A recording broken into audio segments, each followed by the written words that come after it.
Last year, 20 carrots made Rabbit feel rich. Groceries, snacks, gas, maybe even a little treat. Now, Rabbit walks into store with the same 20 carrots and leaves with basically nothing. Eggs expensive, rent expensive, fast food expensive. Even Rabbit's emotional support coffee got expensive. Rabbit looked at receipt and said, "Yo, what happened to my money?"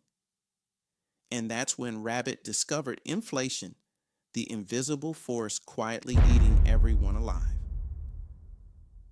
Most rabbits think inflation means stuff costs more, but that's not the full story. Inflation really means your money buys less stuff over time. The carrots themselves didn't change, the value changed. One carrot used to buy more. Now it buys less, which means Rabbit isn't getting richer, even if Rabbit's paycheck gets bigger. That's the trap. Rabbit gets a raise, feels excited, then rent goes up, food goes up, gas goes up, and suddenly Rabbit is still broke somehow. America moment. Then Rabbit asked the dangerous question: where does inflation even come from? And Rabbit found the giant money printer. During crises, recessions, pandemics, economic chaos, governments and central banks often print enormous amounts of money because printing money feels amazing at first. More stimulus checks, more spending, more loans, more economic activity.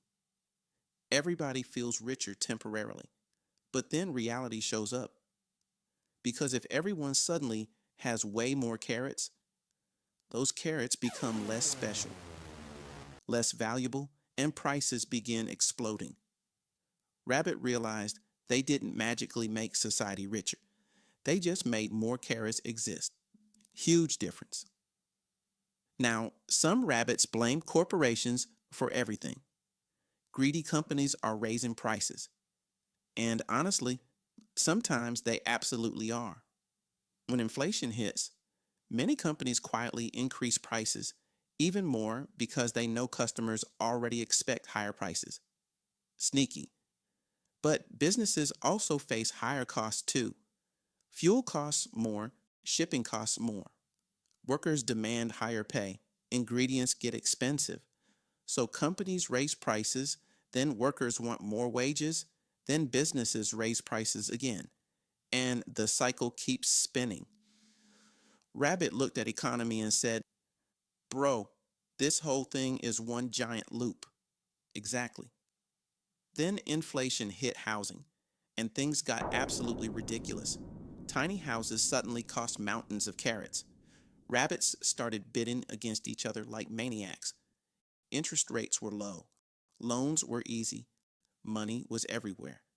So prices went crazy. Some rabbits bought homes terrified prices would rise forever. Others got locked out completely. Then rent exploded too. Rabbit opened apartment app and whispered, "Ain't no way this costs that much." But it did. And millions of Americans felt the exact same pain. What makes inflation scary is that it attacks normal life slowly, not dramatically. You notice little things first: smaller snacks, higher delivery fees, tiny grocery bags costing way more. Then suddenly Rabbit realizes, wait, why does surviving cost premium subscription money now? That's why inflation feels emotional, because it touches everything: food, housing, transportation, dating, vacations, dreams. Even middle class rabbits start feeling squeezed, and poorer rabbits get hit the hardest because inflation punishes savers. The carrots sitting in Rabbit's account quietly lose power every year without Rabbit doing anything wrong. So, how do governments fight inflation? Usually with higher interest rates, which basically means making borrowing more painful. Credit cards get expensive, loans get expensive, mortgages get expensive. The goal is simple: slow everybody down, spend less, borrow less, cool the economy off. Sounds smart, but there's a catch. Higher rates can also slow businesses, cause layoffs, reduce hiring, and create recession fears. Rabbit realized the economy is basically controlled chaos. Every solution creates another problem. Then Rabbit finally understood the terrifying part. Inflation doesn't destroy money overnight. It slowly drains purchasing power year after year, quietly, like a leak nobody notices until the house floods. That's why rich rabbits obsess over assets, real estate, businesses, stocks, because rich rabbits know cash loses value over time. Poor rabbits save money. Rich rabbits try to grow money faster than inflation. That single realization changes everything. Rabbit finally stopped asking, how do I save more carrots? And started asking, how do I stop inflation from eating my carrots? That's the real game. I Inflation never fully disappears. It just moves slower sometimes. So learn the game early or spend your whole life wondering why money feels broken. Subscribe to Burrow Finance, where rabbits learn the money stuff school somehow forgot.